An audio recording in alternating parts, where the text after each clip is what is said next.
So the answer for part A is cytoplasm. So you write the answer here, cytoplasm.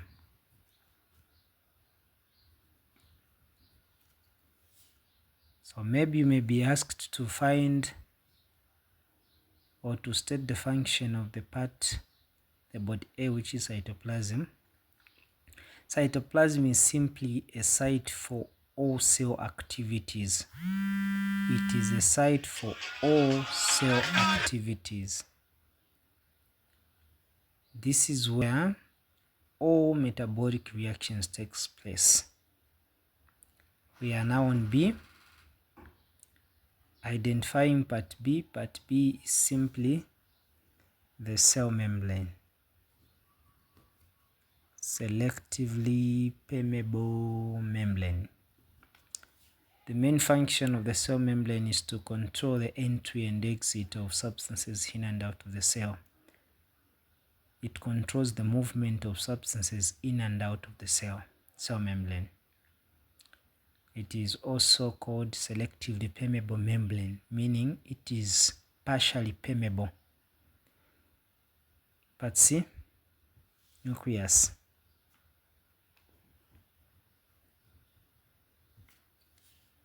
Nucleus is there to control all the activities of the cell, controlling all cell activities.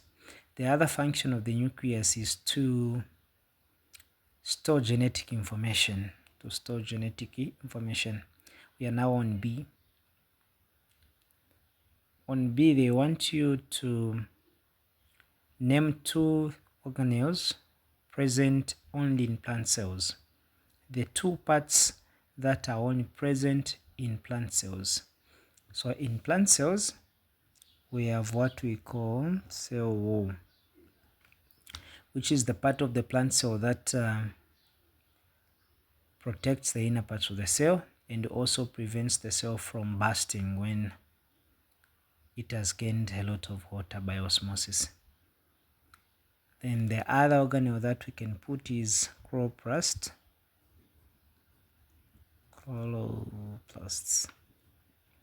Chloroplasts, they are there to store chlorophyll, a green pigment which absorbs sunlight during photosynthesis. On C, they want you to explain the function of the part labeled B. This is what we are saying, that the cell membrane is there to control the movement of water in and out of the cell. So we are saying control the entry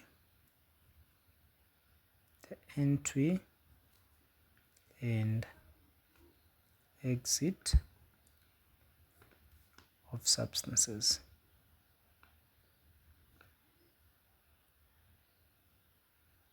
In and out of the cell. If you want, you can paraphrase. Others would love to say it is a selectively permeable membrane. We now move to D. Under D, they want you to describe the effect on the cell in figure 1, an animal cell in figure 1, if it was placed in hypertonic solution. The most important part here is to understand what hypertonic solution is all about. Hypertonic solution is a type of solution which has more solutes than what is contained in the cell. It is more concentrated than the cell. So immediately you put an animal cell or a plant cell, the cell will start losing water into the solution. And since we are dealing with an animal cell, the cell will lose water, it will shrink, wrinkled, and also clinate at the end. It will eventually die. So we'll say the cell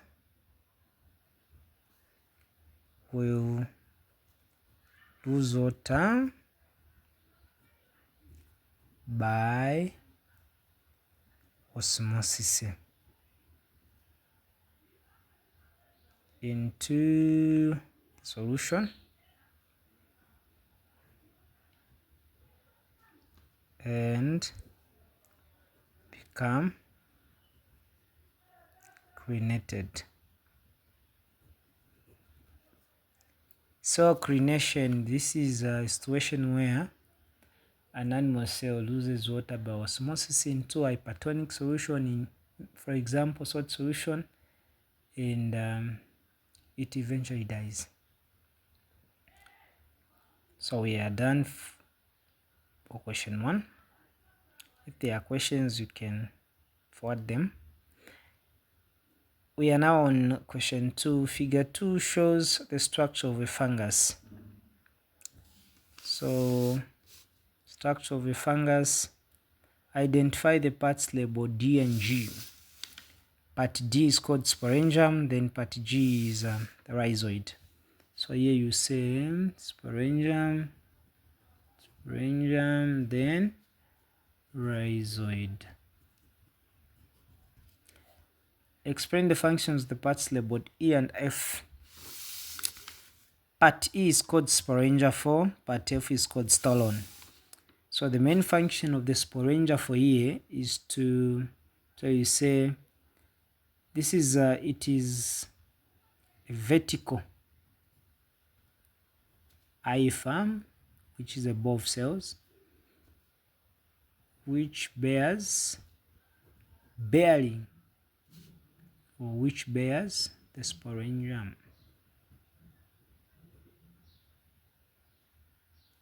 So we are saying it is a vertical hypha which bears the sporangium. We are now on part F. Part F, we said it is stolon. If you look at stolon, it is more like an horizontal axis. But this is a fully developed fungus. The stolon has moved towards this one, and this is now developing.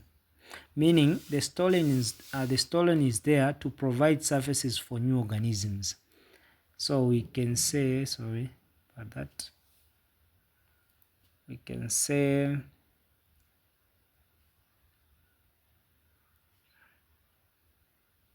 it is, what is happening to my camera?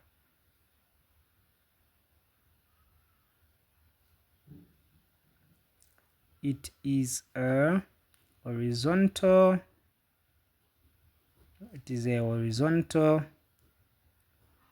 hypha which provides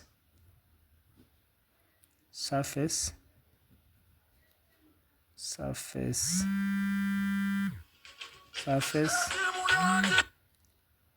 for new organisms to develop.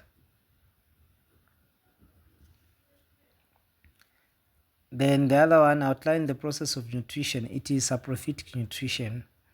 This is a type of nutrition where organisms called saprophytes feed on dead and decaying organic matter called substrates in order to obtain nutrients.